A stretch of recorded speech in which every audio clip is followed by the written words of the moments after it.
bonjour à tous. C'est un plaisir non dissimulé, malgré la lumière un peu violente, en compagnie de Lisbeth Koutsoumoff et Éléonore Sulzer du Temps, de vous accueillir à la première d'une série que nous espérons très longue, de rencontres avec des auteurs de polar francophones ou internationaux. Pourquoi à la Fondation? Pourquoi le polar? Parce que le polar est un des genres les plus populaires et que pour ma part j'aime beaucoup. Je sais qu'en vacances, la première chose que je fais, ou lorsque je pars en voyage, j'attrape un polar pour connaître un peu le pays où je vais.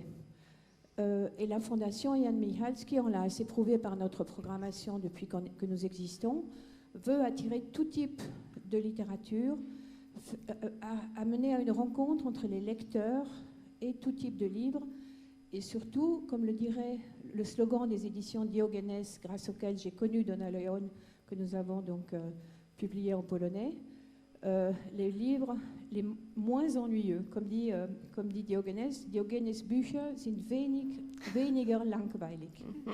C'est un slogan comme un autre, ça vaut ce que ça vaut, mais je suis donc ravie de vous accueillir ici, et je passe donc immédiatement le micro à Éléonore. Non, il en a un. J'en ai un.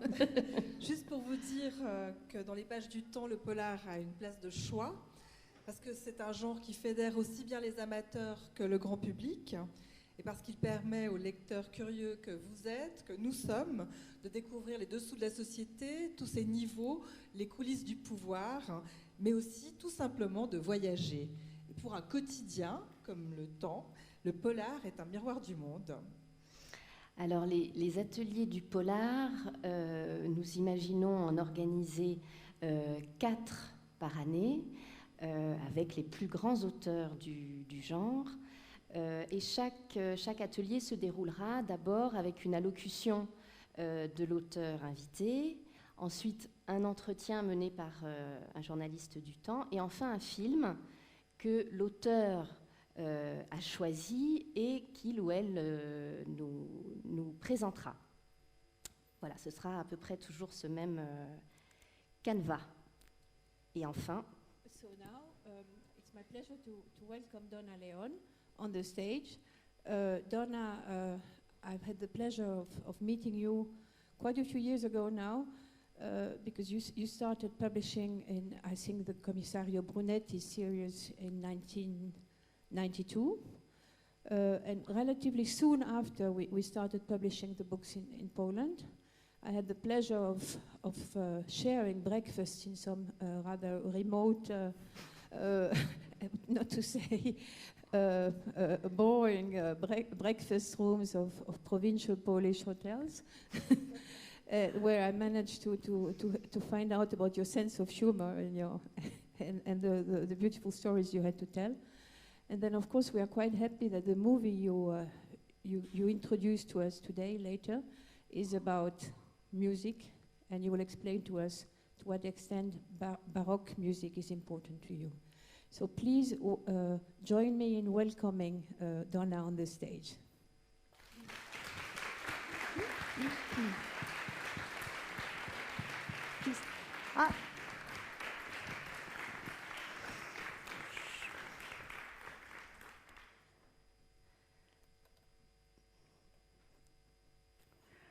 I even prepared, huh? I did my homework. When Beta asked me if I would come and talk, I said, sure, I'd be delighted. So I looked on the internet for the foundation, and I saw the list of books that have been nominated for the yearly prize. And I confess that it was a very humbling experience for me to see so many what I consider real writers, important writers, on that list. And I was delighted that I had in fact read some of the books, but not all of them. And I thought, well, this is really a serious thing, isn't it? So I better write something that seems very serious. Because it is increasingly, unfortunately, it is increasingly rare in our world that people take books seriously. And not individual books, this book, but the concept of the book and what the book means.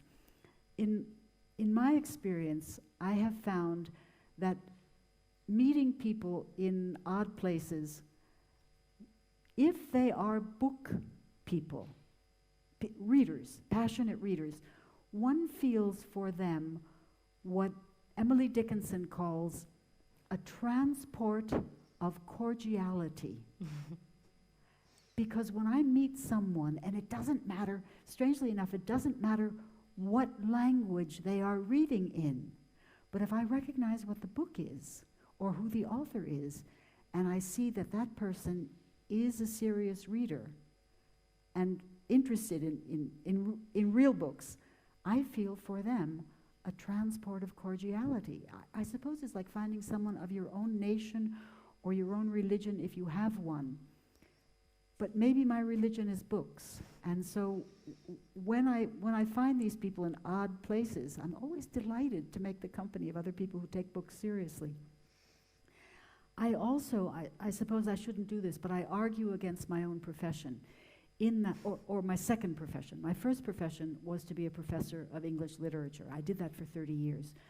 And so I do see a wall between what I did and what I do.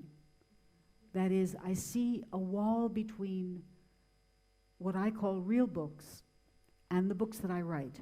And the difference is this. Think of Pride and Prejudice, which might be the greatest English novel ever, if Great Expectations isn't. Pride and Prejudice is, I think. I just want to talk about the openings, why they're real books and what I write aren't real books, or they're different kinds of books. A carriage comes into a sleepy village in the countryside in England, and people gather at the windows to look to see who's in the carriage, because it's a new carriage. And in the carriage, 2 young men, rich enough to have their own carriage. And so the gossip spies go out, and they bring the news back to Mrs. Bennet that in the carriage are 2 young men who are wealthy and unmarried. Ooh! Mrs. Bennet has 4 or 5 or 12 young daughters and a very improvident husband, very, very pleasant husband, but Mr. Bennet is hopeless.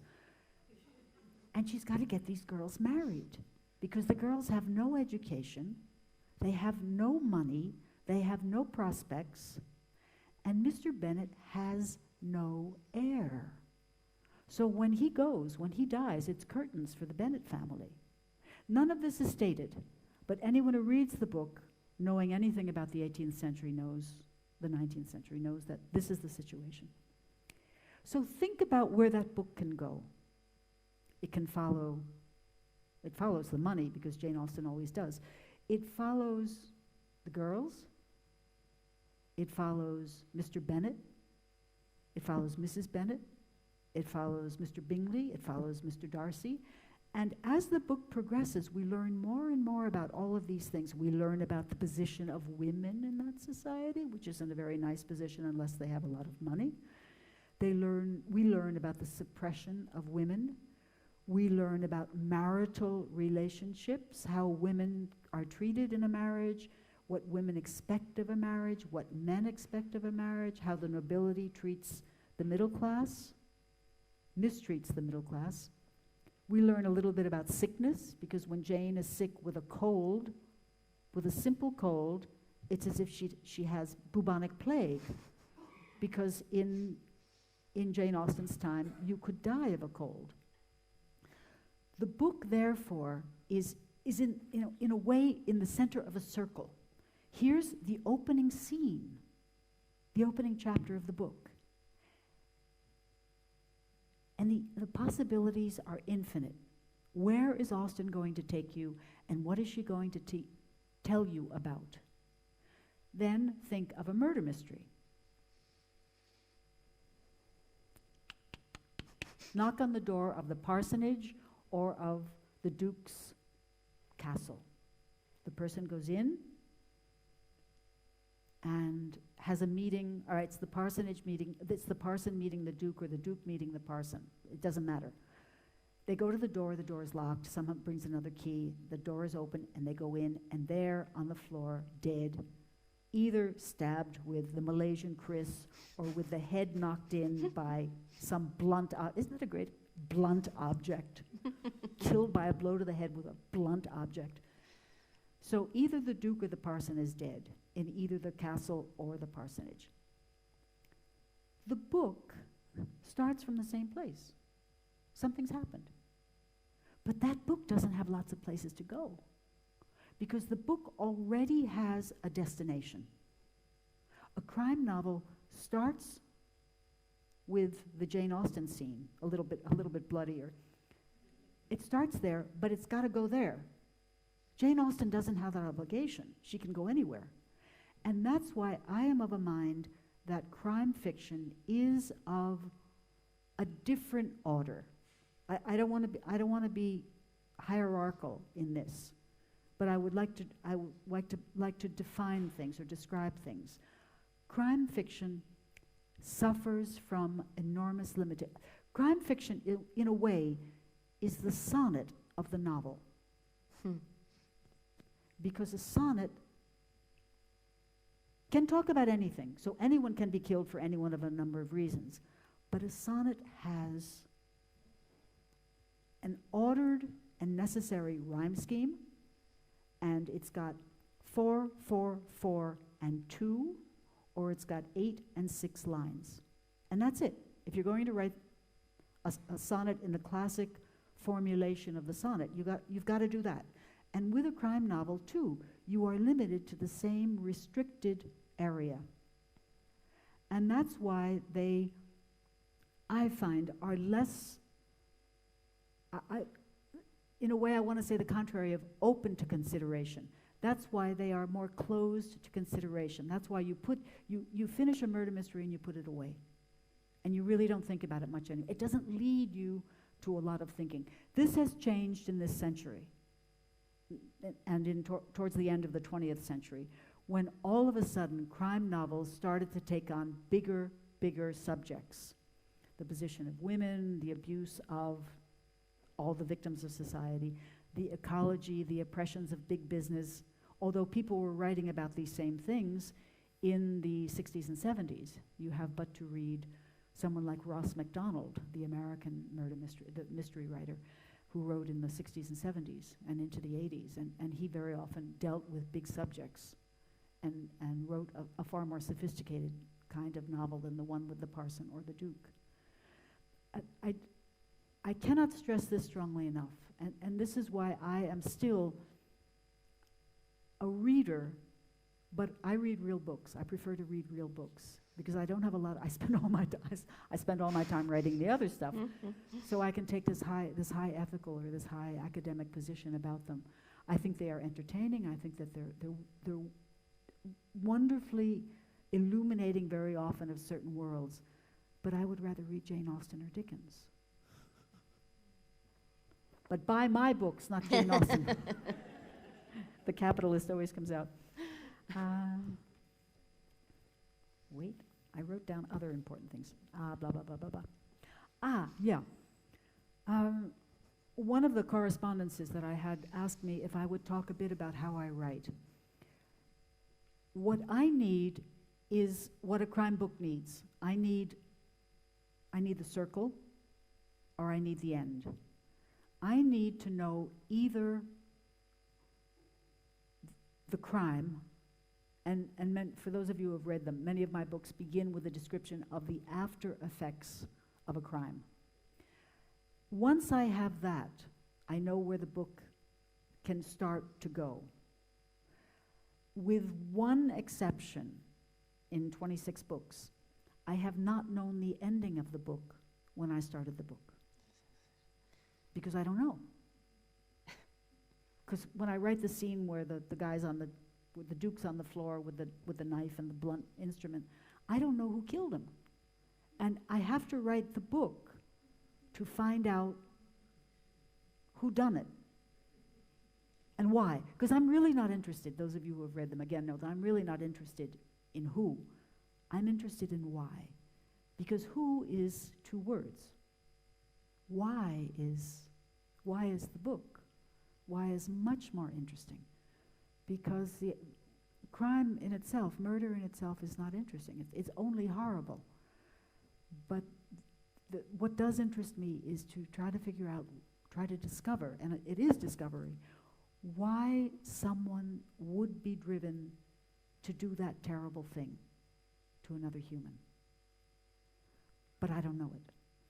So usually it happens that I have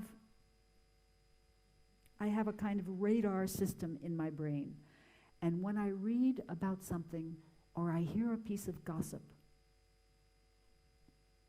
sometimes, and then an example would be this. I was in a shop in Venice, I don't know, 7, 8 years ago. And into this shop came a strange person whom I recognized, but whom I had not seen in 25 years. And came into the shop and behaved in a very bizarre, spooky way, walked around like this, and then left. And to the 2 people who worked in the shop, whom I knew very well because I'd been going into the shop for years, I said, "Is that the child of Nunana?" And they said, "Yes." I said, "Ah, the deaf mute." And they said, "Ah, non veramente." Oh. And one of them, the other stood like this, and the other one put her elbows down on the counter and went like this. And I thought, oh, something's coming. There's that wonderful song in West Side Story, something's coming, something's coming. And they explained to me why this person was not, in fact, a deaf mute. And as I stood there,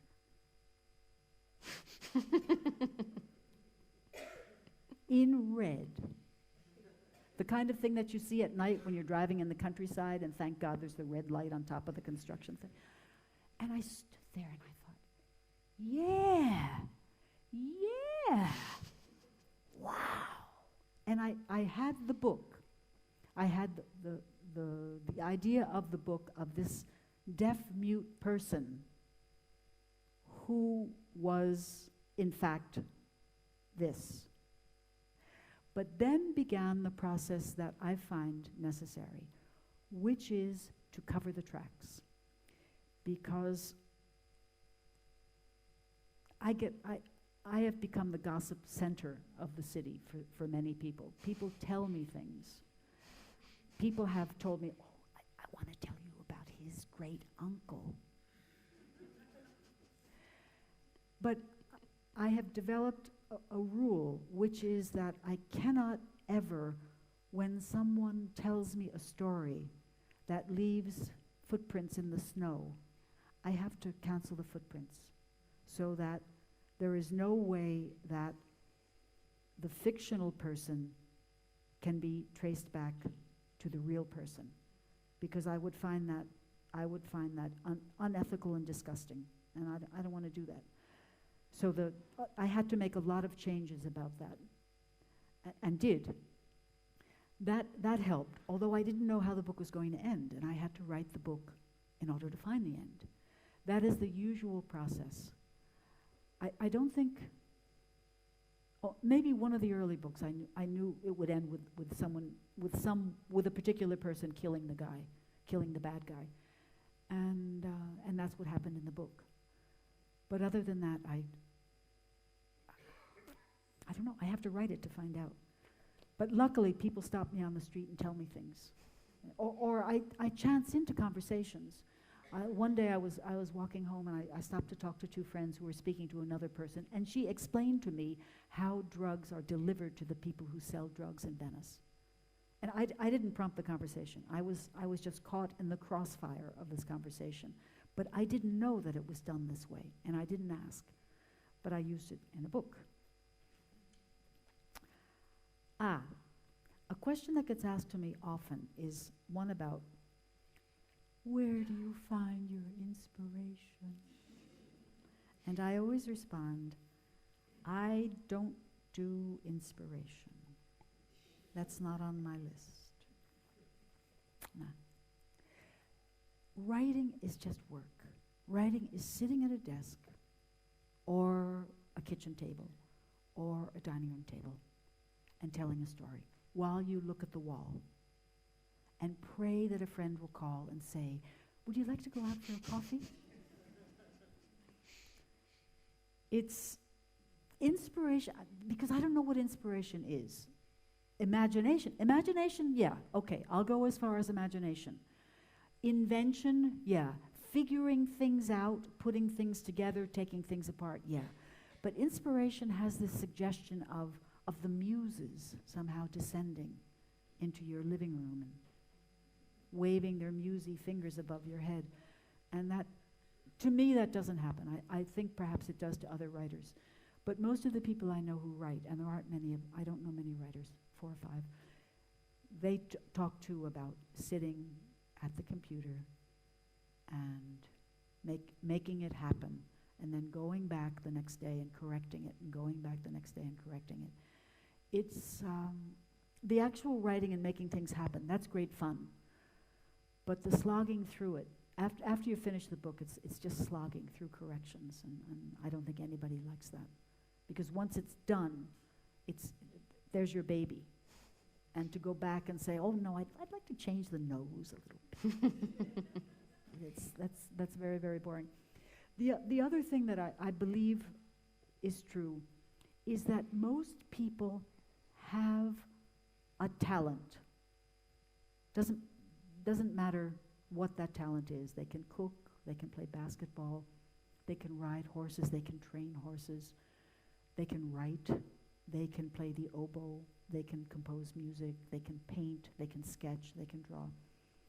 And I think that people who have this affinity toward something, if they are lucky, if they're lucky in life, and life gives them the possibility to follow that, to become a musician, or to become an architect, or to become a writer, then they follow what is a natural inclination. This doesn't stop me from teaching classes in creative writing. I think you can't teach people how to be creative. So I think that what they should do is change the name of those classes to something that is not so deliberately misleading. Because you can teach a person to be more careful about writing, to be less sloppy about writing, to order things differently. But that's really practical nuts and bolts things. The example I would give is a story from when I was a kid, from my little youth. When I was a kid, my mother my parents were I was a happy kid. I had a happy childhood, and I had nice parents. They were both intoxicated with language. They were always joking with language and making puns, and they read. They read. My memory of my parents is this. I don't remember their faces. I remember that my father resembled the New York Times. It's remarkable. His face was much bigger than my mother's. My father's face was about this big. But my mother had this little weeny face that was only the size of a book. But that's what I remember. They were always, always, always making jokes with language. And the first one I remember, the word fuzzy in English has to do with the texture of cloth. So smooth cloth, this isn't fuzzy, but a rough, an Irish sweater, one of those seamen's Irish sweaters, is sort of fuzzy. And little teddy bears are often fuzzy. And what they said was, Fuzzy Wuzzy was a bear. Fuzzy Wuzzy had no hair. Fuzzy Wuzzy wasn't fuzzy, was he? And they repeated it to me, and I started to laugh because I was like Saul on the road to Damascus. I fell off my horse. I fell off my hobby horse because here was magic. Here were two words, fuzzy, wuzzy, that meant two different things. Fuzzy Wuzzy wasn't Fuzzy Wuzzy. He was some other bear. But Fuzzy Wuzzy wasn't fuzzy, comma, wuzzy. And I still, after 70 years, I laugh about that. That's probably the funniest thing I've ever heard in my life. But I continued in that vein with this complete fascination with the magic of language, the magic of what words can do. The other one was the classic quiz question. What's black and white and red all over? Black and white and red all over. The newspaper!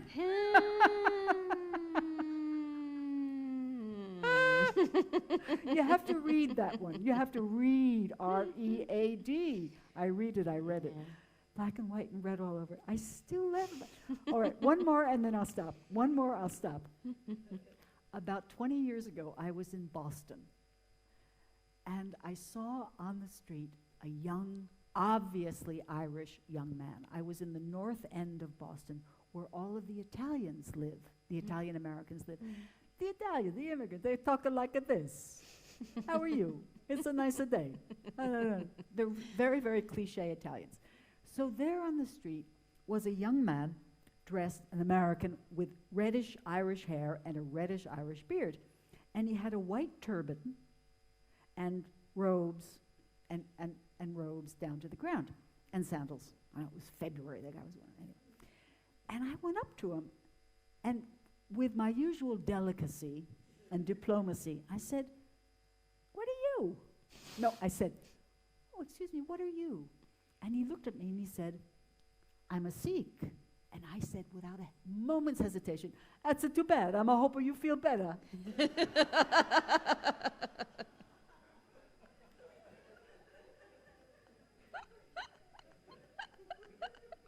And still it makes me laugh after 20 years, simply because to take language and to take one thing and change its meaning entirely by punctuation or intonation, to me it's as good as music. I'm just intoxicated with not the power of language. That doesn't interest me in the least. But the fun of language interests me. And I will never, ever, I hope, I'm sure, get over that it is the greatest toy, and it's free, ever. And I like to think that those of you who have read the books in English have laughed, because the books are meant to be very funny and have bits that make me laugh out loud. In French also, sorry. Oh, in French, good. Yeah. But very seldom do people who read them in translation find the books particularly funny. But English people and American people often do comment on how funny the books can be. But very often when people are plot-driven, when they're reading, they're not going to be stopping to consider every word, which is understandable because I don't do it either when I'm rushing through a book. All right, that's all. I think Good. that's all. Well, thank you very Very much, welcome. Donna. I think we can...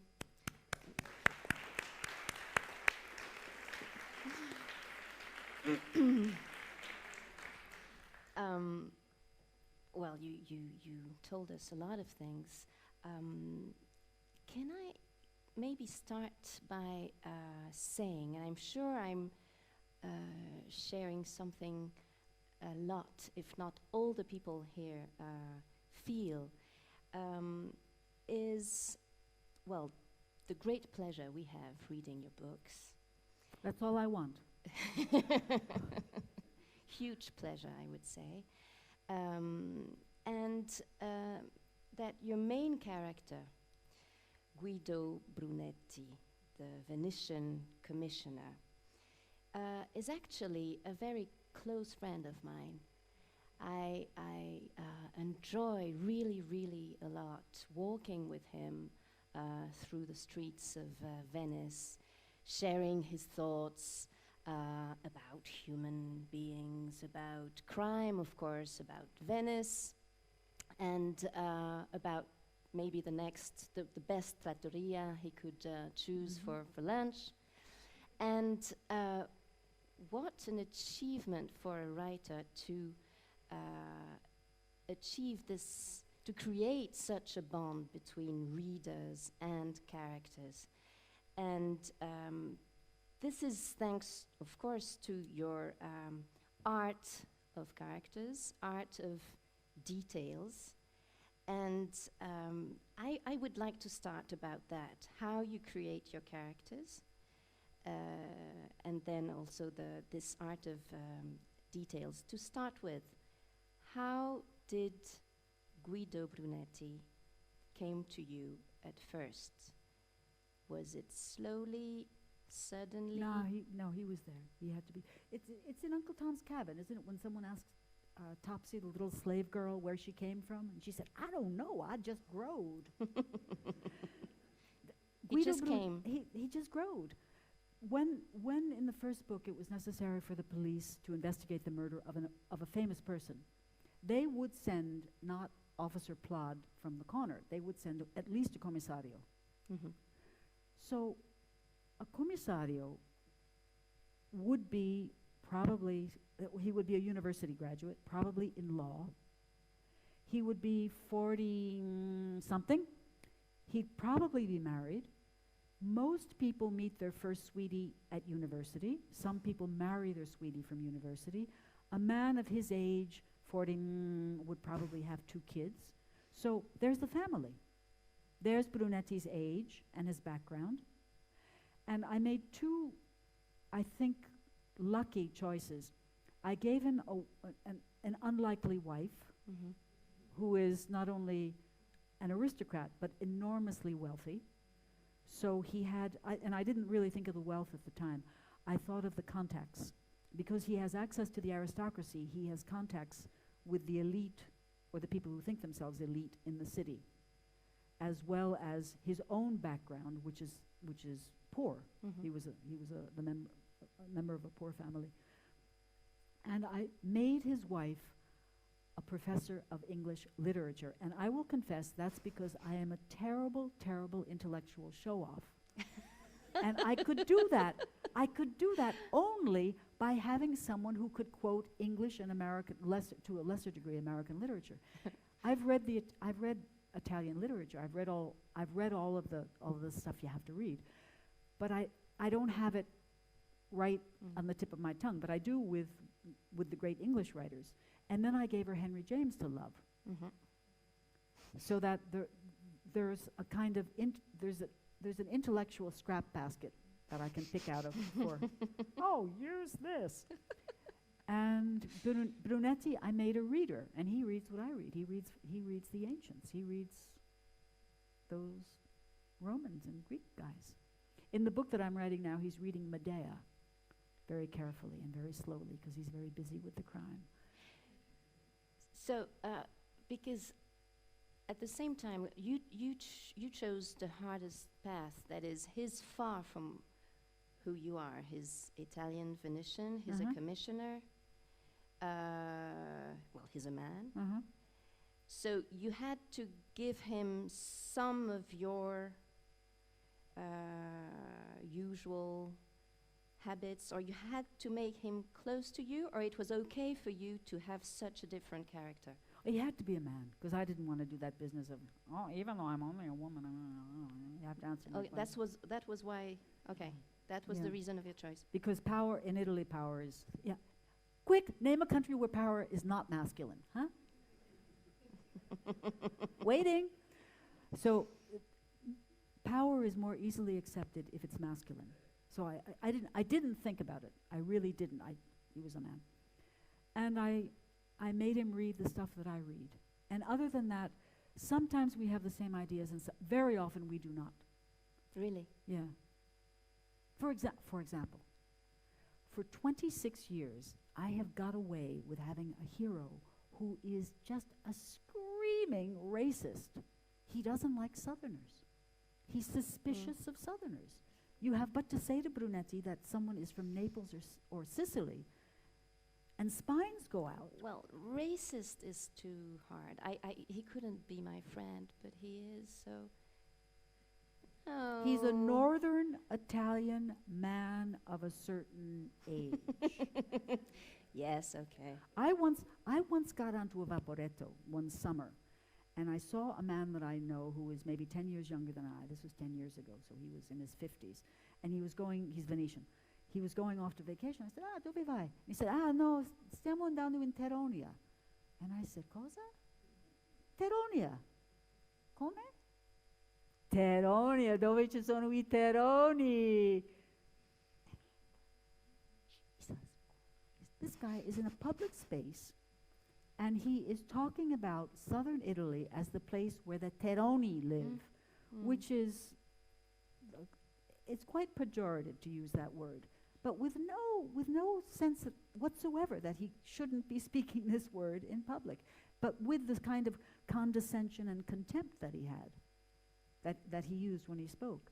And so these same feelings, Brunetti has never acted on it in these books, but he always feels it. So I don't do preaching. You think about that. Is racism thinking it or doing it? I'm not going to answer that question. Your books are, of course, crime stories, but don't you think they're more about a man who has to deal with crime for a living in Venice? It's not quite the same. Is that right? Yeah, over the years, many social and political and global problems have leaked into the books. He's dealt with the traffic in women, the traffic in nuclear waste, the mistreatment of children. No, not children. The traffic in uranium and toxic waste in separate books. The dishonesty in various offices of the government. But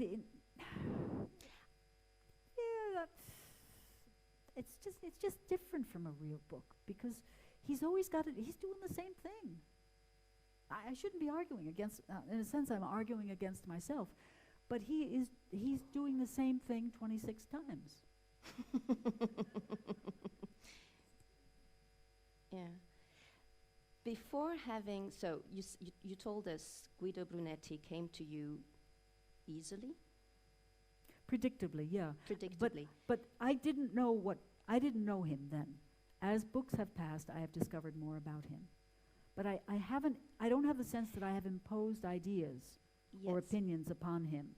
He says things and I think, oh yeah, that's right. But at the same time, I'm very impressed by the fact that in the first book, so Death at La Fenice, yeah. Mort à la Fenice, everything is there. And I that was not the first book I read, but it's through that I could say, oh, that's why I like Brunetti. I'm sorry, I sound like a fan, but I must confess I am. I like him because his the dignity of people is very, very important to him. Everybody's dignity, it doesn't matter. But that's American. These books are very, very Northern European. That's funny. No. No, they are. They are. Okay. Because he is conscious of class, as most Italians are, many Italians are. Yeah. But he doesn't have class prejudice. He sometimes is uncomfortable about his own position because he sneaks into these receptions at the Palazzo, blah, blah, blah, with Conte, blah, blah, blah. And he always feels like an outsider to a certain degree. But he has no scorn of the garbage man or Yeah. the person who sells in newspapers. personally, And that's that why, is very, very American. I think so. I couldn't, I was not thinking. Okay, so dignity is very important to Mhm. him. And he loves to make tricks on stupid or arrogant people. And that's in the first 5 minutes of when we discover Brunetti, that's the two things right away, Jack. And that will be all the time. And I think it's the two sides of his personality that makes you feel this is a friend. Yeah. And is that a key for you? You want us to feel like that? Yeah, because I'm an American. If two people are like this, if they're at the same level of professional accomplishment, the same background, the same education, they do the same job, then they can say whatever they want to one another. One can be abusive to the other. My experience in life has been that abuse usually goes down. People are very prone to abuse and mistreat people who are below them, usually in wealth, but often in social status or professional achievement. And I find that horrific. I have seen very few examples of people who are willing to abuse upwards, to pick a fight with their boss or their superior.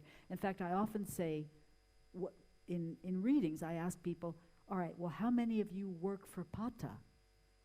And most people raise their hands, because we go through life, many of us, working for Pata, someone we have to learn to manipulate, but there are always limits of how far you can be ironic, you can make a joke, but you can't ever really take a knock at him. He does that. Only verbally. In ways that... With a lot of art. So with a lot of art. A lot of art. And double meaning. And each book there is a variation, and we wait for the scene with Giuseppe Pata. I love him. So for the non-readers of Donna Leon here, there may be some. Giuseppe Pata is the boss of. Sorry? Palermo. Yeah, he's the boss of Guido Brunetti, and he's coming from Palermo, poor man. And so that's one of the recurrent, of course, character, Giuseppe Pata. And the exact opposite of Giuseppe Pata is Elettra Zorzi. Blessed be the day. Blessed be the day. I was working on the fourth book, and I got the wall moved this close, and I thought, and then I had someone knock on Brunetti's door. So I went out for a coffee because I didn't know who was coming in or why. I went out and I had to go home and go back to work. And I turned on the computer, and in walked Signorina Elettra Zorzi. Yeah. Yeah. Wow. And she's wonderful. A wonder, yeah. Yeah. She can do everything. And I think you created archetypes. Giuseppe Pata on the left hand, Elettra Zorzi on the right hand, opposites. But, well, first of all... Excuse me, archetypes, that means boringly repetitive characters. No, but that was not what I meant. In critical speech. No, I know what you mean. I mean, they are so strong and rich. That and everybody recognizes them. That's right. Yeah. Everybody says, I have patas in my life. Do you work for Pata? Have you in the past worked for Pata? Well, I must confess, I took some minutes trying to see there must be, and oh yeah, Oh, yeah. And Elettra. We all, I think, have Eletras. Not as she is. Well, anyway, my point here was, again, when you're not a writer, you would like to know how she came to your mind. No, she came because what I think I've revealed in some other book is that she used to work for a bank. Yeah. And when there were the sanctions against South Africa, her boss asked her to take a letter to Johannesburg, and she refused. And she said, I can't take a letter to Johannesburg because the UN has imposed sanctions against South Africa. And the CEO, the president of the Banca d'Italia, said, but you must. And she said, Signore, stay there. I'm going out to have a coffee, and when I come back, we'll go back to work. And she came back, and everybody pretended that it hadn't happened, that she hadn't refused to take the letter. And he didn't ask her to take the letter again. And I so much admire this real person for doing that I thought that's a great reason for Signorina Elettra to have transferred from Banca d'Italia to the Questura, because that's working for the police. Woo!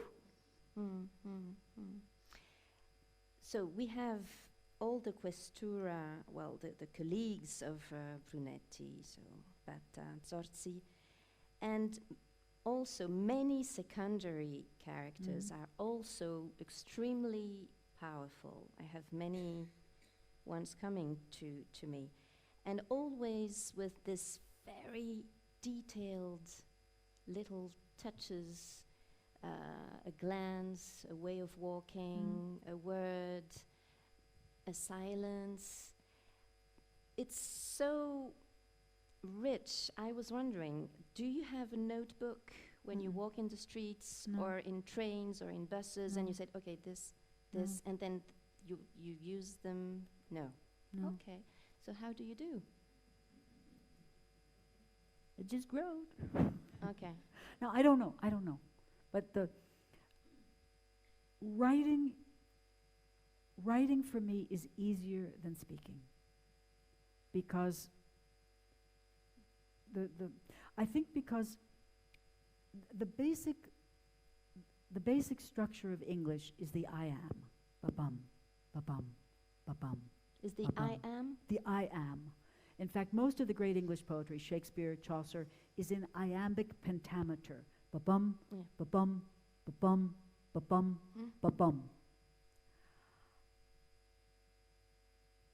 This, I think, is a natural pattern in English, so that reading a line and reading it out loud, or reading it out loud in your head, you hear the I ams come. You hear the I ams come. It's in the language. It's not that I'm putting it in. It's not that Shakespeare put it in. I think that this rhythm in English is native to our skills, It just slips into our language all the time, whether we want to or not. I don't know why this is, because English is such a bastard language made up of French and German and who knows what. But that's easy to write, to find the right thing to say. I've spent my life reading, so I'm probably copying something that I read years ago. I think the more you read, the easier it is to write. And I've read, I don't know how many, how long, how many hours, I couldn't calculate. Last question, because then we want you to ask questions. Your last books deal a lot about environmental issues, and each one is putting more accent on that. And you told me the very last one is even more. Yeah. Why? It's something you're, of course, concerned about? Because I'm a loony. I'm going to end up on street corners with a sign saying, the day of reckoning is at hand. Because I am of a mind that today we have one problem. We, everybody, no matter where you look, we have one problem. And it is the environment. That who's elected here, doesn't matter. That loony in the Philippines is having drug addicts and drug dealers murdered, doesn't matter. It doesn't matter. That Donald Trump is president, It doesn't matter, except that he appointed a climate change denier to the Environmental Protection Office. That matters. For the rest, and Tillotson as Secretary of State, the environment is humanity's problem. And I'm in the movie theater screaming fire, and everybody else is looking at the movie. And so in the books, whether I like it or I don't like it, this subject comes in. Also because I read all the time. I read. And I read from the loony left. Those of you who are Americans, I read The Nation. I've subscribed to The Nation for 50 years, which is as left as a magazine in America can be. And the New York Review of Books and the London Review of Books and the New Yorker and Harper's and all those people. And the more I read, the more I become persuaded that it's very, very bad. And we don't have any idea of how bad it is. There was a wonderful article in 2 issues of the New York Review of Books about ExxonMobil, how in the 70s they knew and did all of the predictions which this UN Commission of Scientists are now releasing. ExxonMobil knew in the 70s how much the temperature would rise, how the acidification would affect the seas and what would happen, that this would happen, that the glaciers would retreat.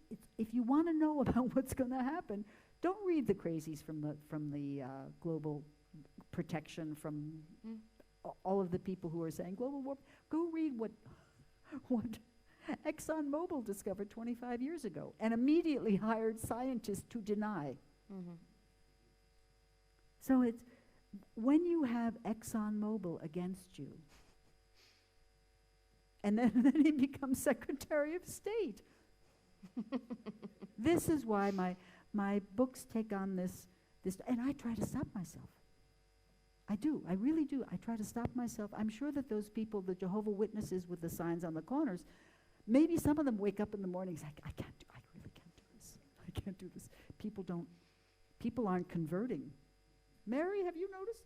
Fred, you notice that people aren't converting. People don't believe me when I tell them about Jesus. It's the same thing. Donna, thank you so much. I see, push the red button and I get crazy. I'm a Taliban. But Do you have any questions? please feel free to ask your questions. We have microphones traveling, so raise your hand and it's coming. Thank you very much. That was Unhinged. delightfully so. I have a question. You're an English professor of English literature. You know the classics, the greats, the real books, as you have described Is this them. a test? No, not yet. I'm curious why you chose not to sit down and write a real book, but chose to sit down and write the kinds of books that you do, which, if I've understood you correctly, you don't equate to the real books, and yet that is your background and the things that you love to read. So I'm curious why the stuff you like to read is not the same stuff as you like to write. Okay, there are 2 answers. The first book came as a joke. I was in the dressing room at La Fenice with a friend of mine who was conducting La Favorite, Donizetti's La Favorite. This is almost 30 years ago. And we started talking. He and his wife are Sicilians. And so there was an escalation. What would happen if he were found dead in the dressing room? And I thought at the time, what a great idea for a murder mystery that would be. I wonder if I could write a murder mystery, which thought had never entered my head before. So I said, why don't I try? It was Christmas vacation. Why don't I try to, maybe I can write it, maybe I can write it during the vacation. Took a little bit longer. And I did it only because I had that conversation. But as I write more and more, I realize that I don't have the talent to write a real book. That's not what I can do. But I can write murder mysteries. And so I would rather continue to do that than to try to than to do the Jane Austen magic, to have the first chapter that can go anywhere. I prefer to do this, because for me that's easier. It's just laziness on my part. And a very honest estimation of my own talent. It's not for writing a real book.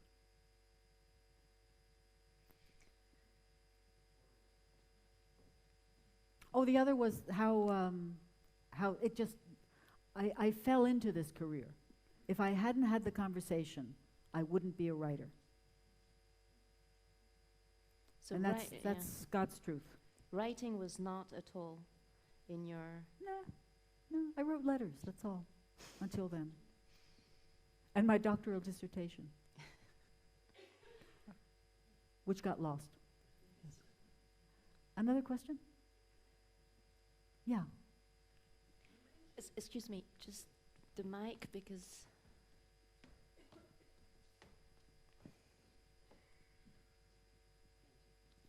You mentioned many characters, but there's one I particularly love. I would like to ask you, how did you meet Paula? No, Paola had to be a foil to Brunetti.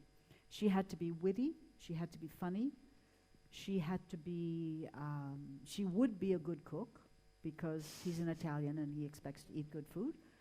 And she's an aristocrat, and she had to be a professor so that I could quote, she could be the person to drag the quotations into the book. And she's happily married, and an intelligent person who has a very pleasant life, and loves her husband, loves her kids. Because the family I created a happy family. But this is because I am a product of a happy family. And we live in an age where I feel almost embarrassed to have to confess that I was a happy child and I had a happy childhood, because it's so much more fashionable to have had a miserable childhood. But I didn't. I was happy. I was happy all the time. And it's very old-fashioned. So the happy family that he has is a mirror image of the jokes and the amiability that I experienced as a child. So I was destined to be a happy person. It's not a choice. It's funny. People accept now that depression is hereditary. When people are diagnosed as being depressed, they always ask, well, is there any history of depression in your family? There's a history of happiness in my family. Why should it be any different? No, really, I mean it. It's an honest question. Why shouldn't the children of happy people be happy? My brother's a happy fool too. Yes, sorry. There is a series of movies in German with Brunetti and from your crime stories. And it's funny that it's an American writer who wrote these crime stories, and the movies are always all German actors, and it's a little bit strange. They are wonderful actors, but it has a real German touch, and it's funny to have these German actors in Venice. So I wonder whether I find it very entertaining, but a little bit strange. And so I want to ask you, did you supervise a little bit these movies, which there are dozens of these movies, and it's very strange. And the other question I had, or comment, I read Aqua Alta a long time ago, and you speak about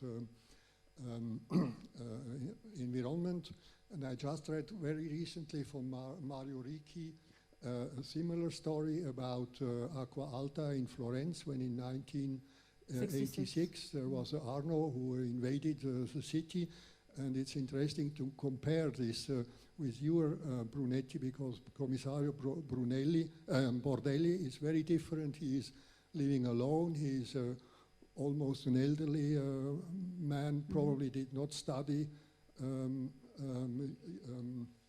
law and so on. So I think I would like to read it again, Aqua Alta, and to make more comparisons between your Aqua Alta and Murder in Florence. I have nothing whatsoever to do with the films. I have seen, over the course of years, I have seen 2 of them. And I was struck by the fact that I didn't recognize one of them. I didn't know what book it was. And by the fact that they are so very, very German in ways that Germans might not notice.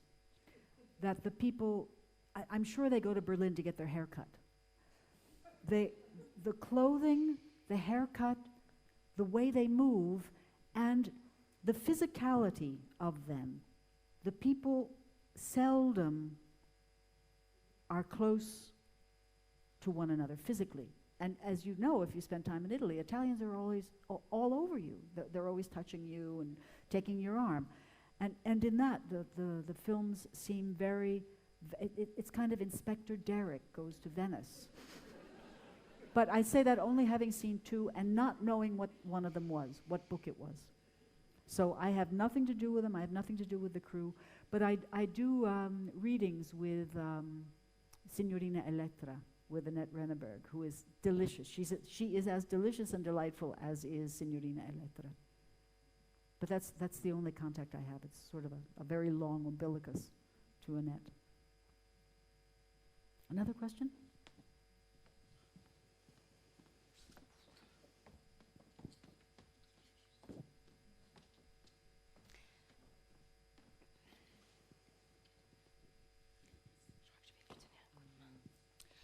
I have read your books mainly in German and French, and to point out the film is effectively very German touched. Being in Italian, I see the differences. My question was more, in most of your books, you are touching some political aspects of the Italian society. How easy is it now for you to live in Venice, being a public person? Have you been, well, bothered by your courage to deliver some hidden aspect, or as Italians say, everyone knows it, but no one says it, yeah? No, the books are not published in Italian. That's my request. And so, and Italian mystery writers say far worse things than I do. And I like to think that in the books that there is, to a certain degree, an attack against dishonesty, corruption, all different abuses. That the attack is not, that the love that they have for Italy reflects the love that I have for Italy. But I think that's the dilemma of Italians, not only those foreigners who live there or who have lived there for a long time, that it is a country in which one lives gloriously well because one is living among Italians. But there is a system controlling the place which works to the disadvantage of the happiness of its citizens.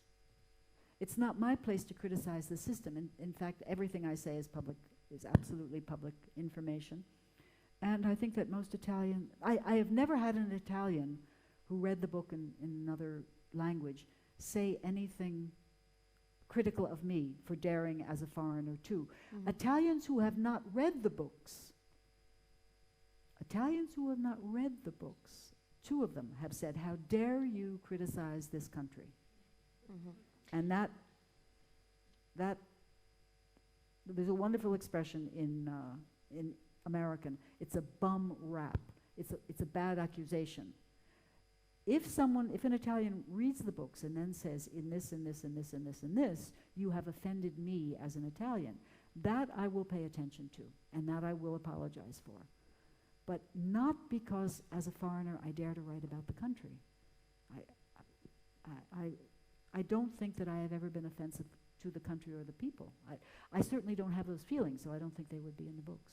And I don't live in Venice much anymore, mainly because they've raised the number to 33 million tourists a year. Last year it was 30 million, but now they're talking about 33 million tourists a year in a city of 58,000 people. And so between now and November, I will go to Venice maybe a week every month, because it is at times very angry-making and crazy-making to have to walk through the migrating wildebeests of tourists. And so I try to stay away, just for my own peace of mind. But I consider it the great joy of my life and a great honor to have lived for so long in that country, because I have enormous respect for but mainly for its people. I'm a great fan, a great admirer of this civiltà. Another question? Yes, it's a technical question about writing. Do you think that it's suitable to include among the characters some real persons, like existing politicians or scientists or other kind of people? And an example, is it suitable to write an imaginary interview, for instance, of a scientist or of a politician? Yeah, I think someone could do it. I don't think I would do it, but yeah, it could be very, very interesting to find. But there you get into the trouble with libel. If you say bad things or attribute things to someone in a novel, you can open yourself for trouble. And so in all of these books, no one is identifiable because that's a safer route. And it's easy enough to invent a politician. I mean, you could, they've become so loony that you could invent anything and have it be believable. I refer back to the global warming denier who was in charge of the Environmental Protection Office. What fiction writer could do better than that? But what fiction writer could do better than Donald Trump?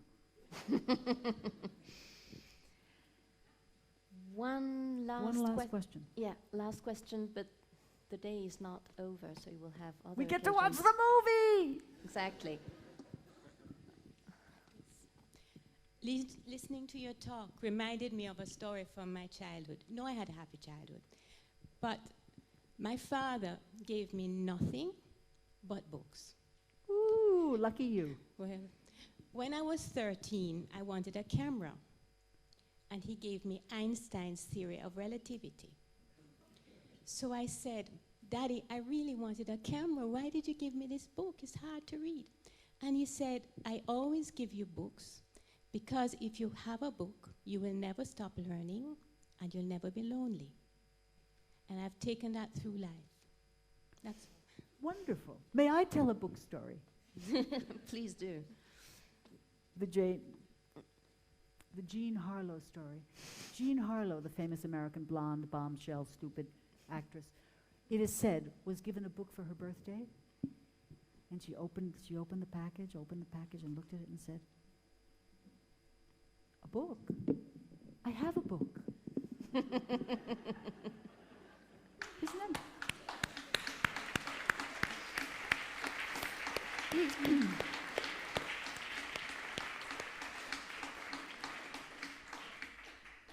So after a 5 minutes pause,